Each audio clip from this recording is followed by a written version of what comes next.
안녕하세요. 전기기능사 필기시험 혼자 공부하시다 보면 좀 막막하거나 외롭다 느껴질 때 있으시죠? 그런 여러분을 위해 오늘 좀 특별한 시간을 준비했습니다. 이게 시험에 은근히 자주 등장하는데 또 막상 보면 좀 헷갈리는 개념이 있어요. 바로 재백 효과, 시백 효과인데요. 오늘 이 재백 효과에 대해서 한번 확실하게 파헤쳐 보려고 합니다. 여러분께서 많이들 참고하고 계실 전기기능사 AI 학습 노트, 네이버 블로그 포스팅, 이걸 중심으로요. 재백 효과가 대체 뭐고, 이게 왜 중요하고 또 실제 시험에서는 어떤 식으로 좀 우리를 괴롭히는지 명확하게 이해하는 게 이번 시간 목표입니다. 자, 그럼 본격적으로 한번 탐구를 시작해 볼까요? 예를 들어 아주 뜨겁거나 아주 차가운 곳, 이런 데 온도는 대체 어떻게 정확히 잴 수 있을까요? 오늘 우리가 살펴볼 이 재백 효과가 바로 그 해답의 실마리가 될 수 있습니다. 우선 그 블로그 설명에 나온 재백 효과의 정의부터 한번 시작해보죠. 서로 다른 두 종류의 금속, 이걸 붙여서 폐회로, 그러니까 닫힌 회로를 만들고 양쪽 접속점에 온도 차이를 주면 회로에 전기를 밀어내는 힘, 즉 기전력이라는 게 생겨서 전류가 흐른다, 이렇게 설명드려 있거든요. 자, 이 문장 안에 핵심이 다 들어있는 것 같은데 이걸 좀 더 쉽게 풀어주실 수 있을까요? 네, 아주 정확하게 핵심을 딱 짚어주셨습니다. 여기서 가장 중요한 키워드, 방금 말씀하신 대로 서로 다른 금속, 그리고 온도 차이입니다. 네, 이 두 가지 조건이 딱 만나면 뭐랄까 마법 같은 일이 벌어지는 거죠. 근데 왜 하필 서로 다른 금속이어야 할까요? 이게 금속마다요, 전자가 열에 반응하는 정도, 뭐랄까 전자의 개성이라고 할까요? 그게 조금씩 다릅니다. 그러니까 한쪽 금속은 열을 받으면 전자가 막 더 활발하게 움직이려고 하고, 다른 쪽은 상대적으로 좀 덜 민감할 수 있거든요. 바로 이 다름 때문에 온도 차이가 딱 주어졌을 때 전자를 한쪽 방향으로 밀어내는 힘의 불균형, 그게 생기는 거예요. 그리고 이것이 바로 전압, 즉 기전력, Electromotive Force, EMF를 만들어내는 원동력이 되는 겁니다. 아하, 그렇군요. 같은 금속으로는 이런 개성의 차이가 없으니까 전기를 밀어내는 힘 자체가 안 생기겠네요. 아, 서로 다른 금속이라는 조건이 그래서 중요하군요. 그럼 기전력이라는 건 좀 쉽게 말해서 전기를 흐르게 만드는 일종의 펌프 같은 역할? 이렇게 생각해도 될까요? 네, 맞습니다. 아주 좋은 비유인데요. 네, 기전력은 그 회로 안에서 전하, 그러니까 전자를 움직이게 하는 그 원동력, 즉 전압을 만들어내는 능력을 의미해요. 이 힘 때문에 이제 전자가 실제로 움직이기 시작하고 그 흐름이 바로 우리가 아는 전류가 되는 거죠. 근데 단 이 펌프가 제대로 작동하려면 물이 이렇게 순환할 수 있는 닫힌 파이프라인이 필요하잖아요. 그런 것처럼 전기가 계속 흐를 수 있는 길, 즉 폐회로가 반드시 구성되어야 합니다. 이게 뭐랄까 전기 놀이터의 미끄럼틀처럼 전기가 출발점에서 다시 제자리로 돌아올 수 있는 그런 닫힌 길이 꼭 필요한 거죠. 그렇군요. 서로 다른 금속, 온도차, 기전력 발생, 그리고 폐회로에서의 전류 흐름. 와, 이 네 가지 요소가 재백 효과를 이해하는 데 정말 핵심이네요. 근데 여기서 또 흥미로운 점이 있다고 블로그에서 언급하던데요. 그 발생하는 기전력의 크기랑 전류의 방향까지 온도 차이에 따라 결정된다는 부분이요. 이건 어떤 의미인가요? 네, 이것도 재백 효과의 아주 중요한 특징 중 하나입니다. 뭐냐면요, 두 접속점 사이의 온도 차이가 크면 클수록 마치 더 강력한 펌프가 작동하는 것처럼 더 큰 기전력이 발생합니다. 즉, 더 높은 전압이 만들어지고 결과적으로 더 많은 전류가 흐를 수 있게 되는 거죠. 예를 들어서 한쪽 접점은 100도씨, 다른 쪽 접점은 0도씨로 유지하는 것보다 한쪽을 200도씨, 다른 쪽을 0도씨로 유지할 때 훨씬 큰 전압이 측정된다는 그런 의미입니다. 그리고 전류의 방향 역시 어느 쪽이 더 뜨겁고 또 어느 쪽이 더 차가운지에 따라서 결정이 돼요.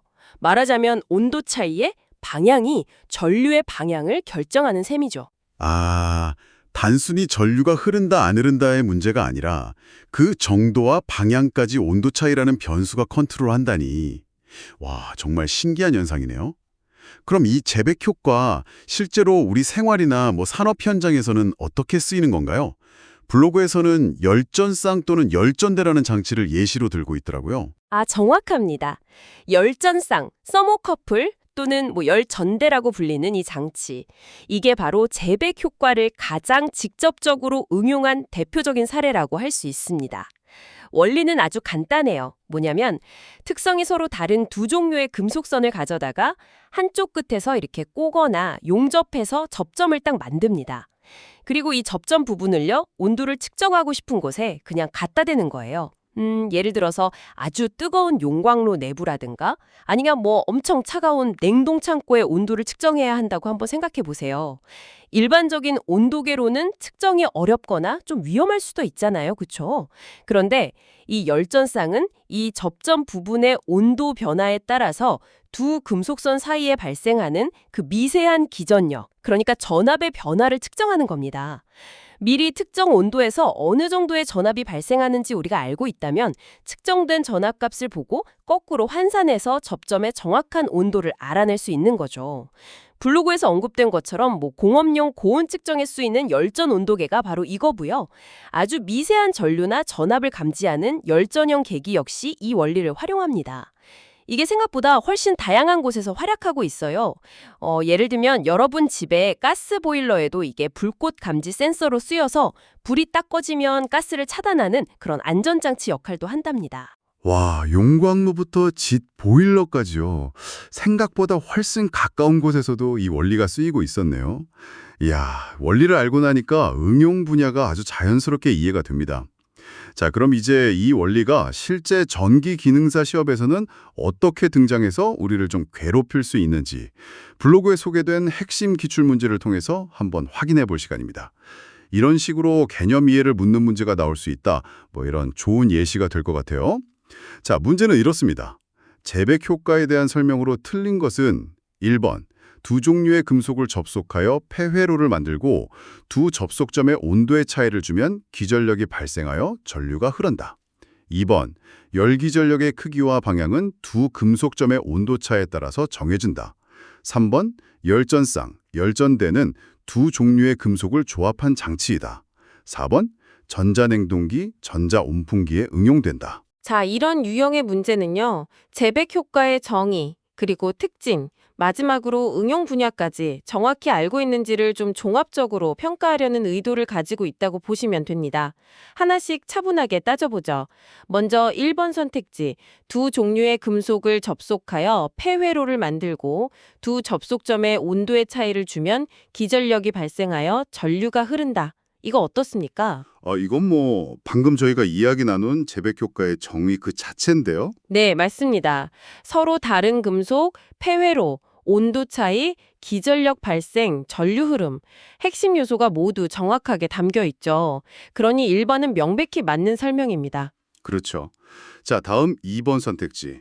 열기전력의 크기와 방향은 두 금속점의 온도차에 따라서 정해진다. 이것도 아까 저희가 강조했던 재백 효과의 중요한 특징 아닙니까? 네, 온도 차이가 클수록 기전력도 커지고 방향도 정해진다고 했죠. 따라서 2번 역시 맞는 설명이라고 할 수 있습니다. 핵심을 정확히 짚고 있어요. 이어서 3번 선택지입니다. 열전쌍 열전대는 두 종류의 금속을 조합한 장치다. 네, 이것도 정확하죠. 재백 효과라는 그 물리 현상을 실제 온도 측정이라는 쓸모 만들기 위해서 특성이 다른 두 금속선을 조합해서 만든 센서가 바로 열전쌍이니까요.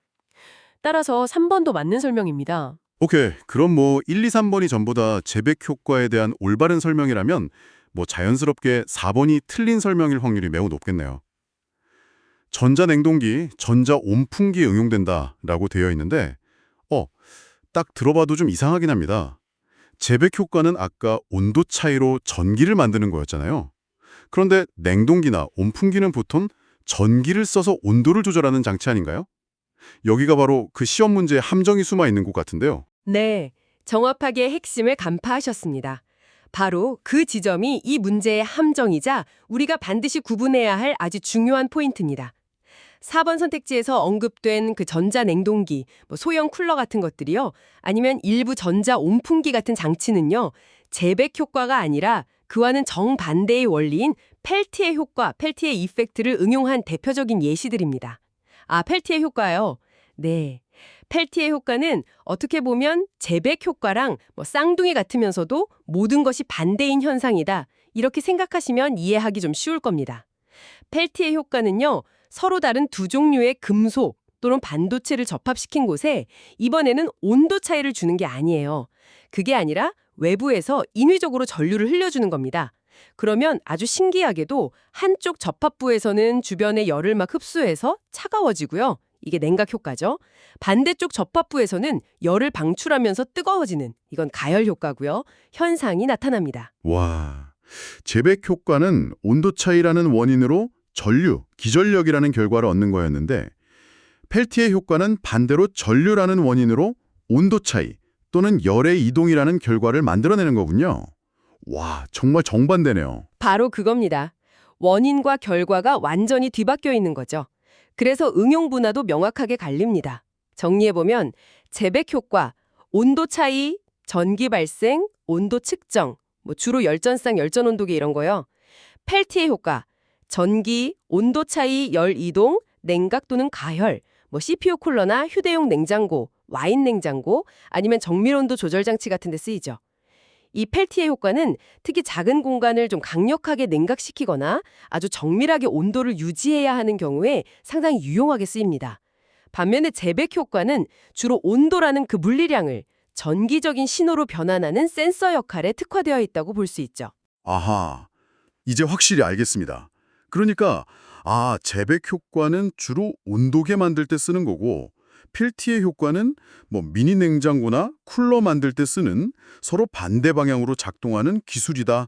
이렇게 딱 정리하면 되겠네요. 자, 그럼 이 모든 내용을 종합해 보면 결국 아까 그 기출문제의 정답, 즉 재백 효과에 대한 틀린 설명은 4번 전자냉동기, 전자온풍기에 응용된다가 되는 것이군요. 그리고 이건 단순히 정답을 맞히는 걸 넘어서서 시험을 준비하는 여러분 입장에서는 재백 효과를 공부할 때는 반드시 이 펠티의 효과까지 함께 묶어서 두 현상의 원리랑 응용 분야를 명확하게 구분하는 게 필수적이구나 하는 중요한 교훈을 줍니다. 네, 맞아요. 출제자 입장에서는 이 두 가지를 슬쩍 섞어서 수험생의 정확한 이해도를 확인하려는 문제를 내기가 아주 좋으니까요. 이게 흔한 함정 패턴이라는 거죠. 자, 오늘 전기기능사 AI 학습 노트 블로그 내용을 바탕으로 재백 효과에 대해서 꽤 깊이 파고들어 봤는데요. 머릿속에 확실히 정리될 수 있도록 핵심만 다시 한번 요약해 볼까요?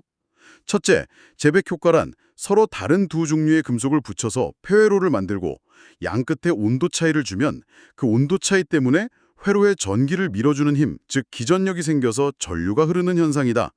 핵심은 다른 금속과 온도차다. 이거죠. 네, 그렇죠. 둘째, 이 효과의 가장 대표적이고 중요한 응용은 바로 온도를 정밀하게 측정하는 센서, 열전상, 터모커플이다.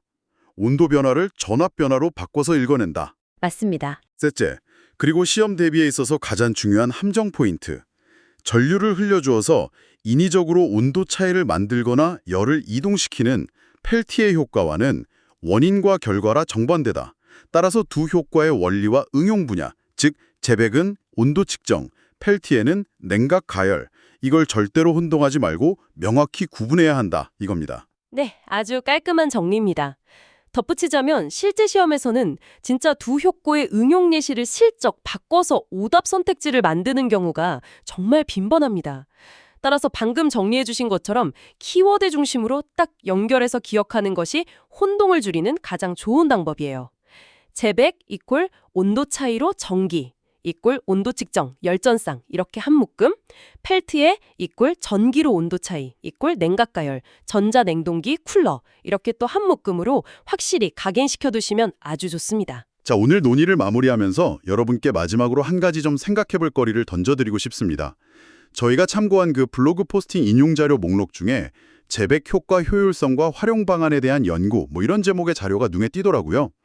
현재 재백 효과는 주로 온도 측정에 쓰이고 있고 이걸로 전기를 생산하는, 그러니까 발전 용도로는 효율이 너무 낮아서 아주 제한적으로만 사용되고 있거든요. 네, 효율이 아직은 좀 그렇죠. 그런데 만약에 말입니다.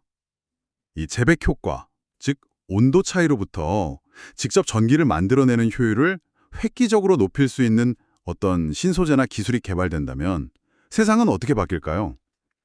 단순히 온도를 재는 것을 넘어서서 우리 주변에 너무나 흔하게 그냥 버려지는 열 에너지들 있지 않습니까? 예를 들어 공장 굴뚝의 뜨거운 폐열이라든지 달리는 자동차 엔진의 열기, 데이터 센터의 열, 심지어는 우리 몸의 체온 같은 것들요. 이런 것들을 이용해서 작지만 의미 있는 규모의 전기를 지속적으로 생산할 수 있게 된다면 어떨까요? 어쩌면 이 폐허를 에너지 자원으로 바꾸는 새로운 방식의 친환경 에너지 수학, 에너지 하베스팅 시대가 열릴지도 모른다는 거죠. 물론 아직은 재료과학이나 공학적으로 풀어야 할 숙제가 많겠지만요. 잠시 이런 미래를 상상해 보는 것도 좀 즐겁지 않을까요? 전기기능사 시험 합격이라는 목표를 향해 꾸준히 나아가시는 여러분의 노력을 진심으로 응원합니다. 다음 시간에 또 유익한 내용으로 찾아뵙겠습니다.